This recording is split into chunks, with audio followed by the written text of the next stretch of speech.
तो नमस्कार दोस्तों, अघोर साधना में आप सबका स्वागत है। तो आज मैं आपको बताऊंगा पितृदोष दूर करने के सरल उपाय।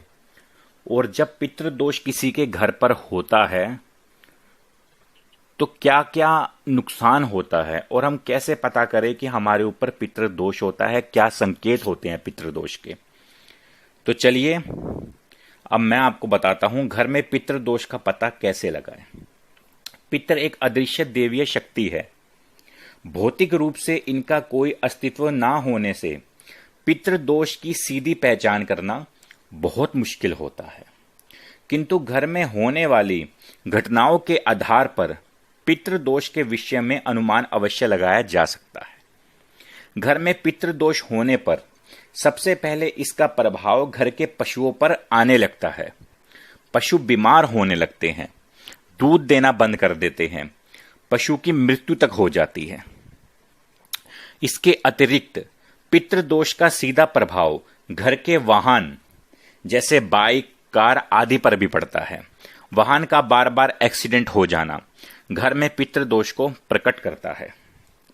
एक समय पश्चात भी यदि पितृदोष घर में बना रहता है तो घर में आपसी कलह रहने लग जाता है। ठीक है, परिवार का कोई ना कोई सदस्य हमेशा बीमार पड़ता रहता है। एक ठीक होगा तो दूसरा बीमार पड़ेगा, दूसरा बीमार होगा तो तीसरा बीमार पड़ेगा। तो ये चलता रहता है और घर में ऐसी इतनी सारी मुसीबतें आ जाती हैं कि मतलब पूछो मत। एक मुसीबत खत्म होगी तो दूसरी आ जाएगी, मतलब मुसीबतों का पहाड़ आने शुरू हो जाते हैं और इंसान को पता ही नहीं चलता कि मैं अच्छा भला ठीक था, ये मेरे साथ हो क्या रहा है। ठीक है, तो आज मैं आपको बताऊंगा पितृदोष दूर करने के सरल उपाय।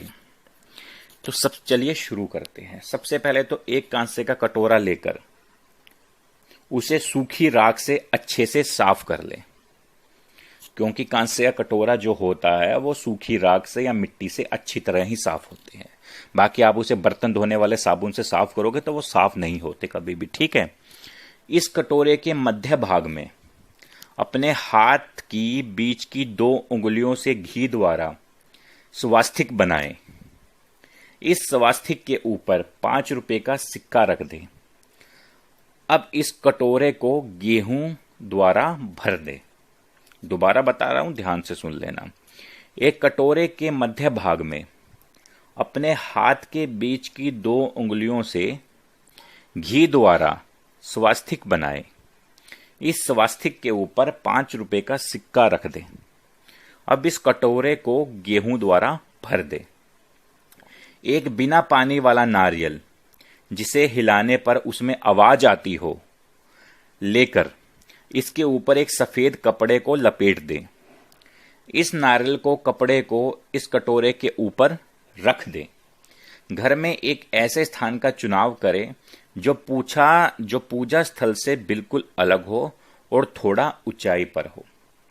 इस स्थान में सबसे पहले इस कटोरे और नारियल को दाईं तरफ रख दें।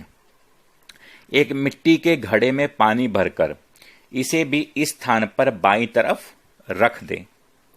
बीच में मिट्टी के दिए में घी का दीपक जलाएं और अपने पितृदेव का स्मरण करें। उनसे घर में सुख शांति बनाए रखने की नियमित रूप से अरदास लगाएं। पितृदेव के स्थान पर प्रतिदिन घी का दीपक संध्या के समय लगाकर करें। यानी पितृदेव के स्थान पर प्रतिदिन घी का दीपक संध्या के समय लगाएं।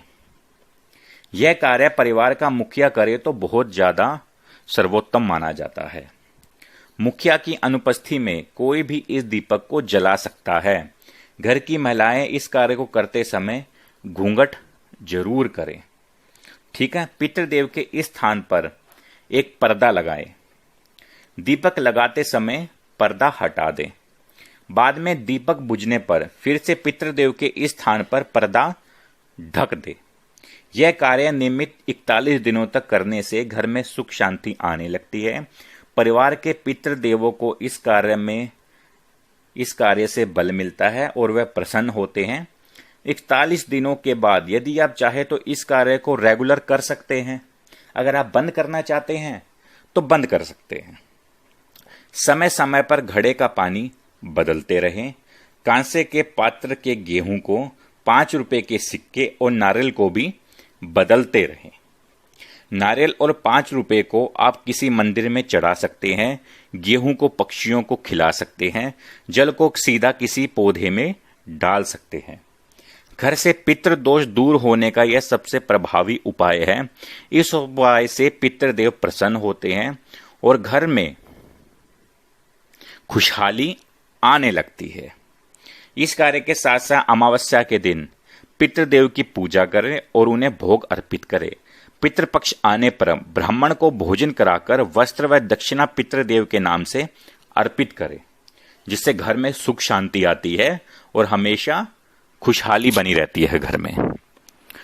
तो ये थे पितृदोष दूर करने के उपाय, और ये बहुत आसानी सा उपाय है। आपको ना तो किसी पंडित को बुलाने की जरूरत है, ना आपको बाहर कहीं जाने की जरूरत है। एक छोटा सा उपाय करके आप अपने घर के पितृ को ठीक करिए। अगर पितृ खुश हैं तो आपका पूरा परिवार खुश रहेगा। अगर पितृ बिगड़ गए तो आपका चाहे छोटा हो चाहे परिवार में बड़ा हो, तो किसी को नहीं छोड़ेंगे, कोई बख्शा नहीं जाएगा। तो इसी करके हमेशा पितरों को प्रसन्न रखना चाहिए। हर घर में पितृ पूजे जाते हैं। हम लोग भी हमारे पितरों को पूजते हैं। अगर हम पितरों को पूजना ही छोड़ देंगे तो हमारे घर में कहां से खुशहाली आएगी, हमारे घर में कहां से मतलब वो रहेगा। तो एक ये सरल सा उपाय है, आप अपने जीवन में करिए। जिसको पितृदोष है उनको करिए, और जिनको पितृदोष नहीं भी है तो वो भी कर लीजिए। कोई नुकसान नहीं है, बल्कि इसके फायदे ही हैं। ठीक है, तो आशा करता हूं आपको ये वीडियो अच्छी लगी होगी। तो वीडियो को लाइक कीजिए, वीडियो को शेयर कीजिए और मेरे चैनल अघोर साधना को सब्सक्राइब कीजिए। तो धन्यवाद आप सबका।